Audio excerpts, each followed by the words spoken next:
In a very beautiful village lived a little wolf. His name was Little Wolf. He was very smiling, attractive and charming.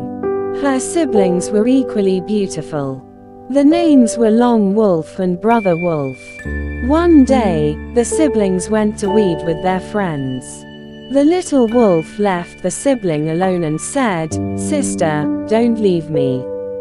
But Long Wolf and Brother Wolf did not listen to him and left. The little wolf wandered alone in the village. Once, he went to a forest and fell into a deep ditch there. He was very nervous and started crying. But suddenly a snail comes out.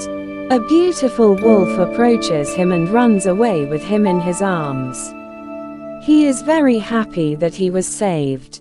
He becomes friends with the wolf and helps him. Both of them have a very strong friendship.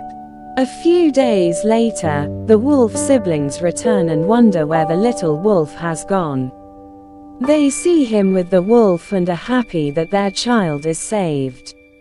The lesson learned from this story is that it is important to always be aware of the wishes of your loved ones and that it is very important to support and stand by your friends.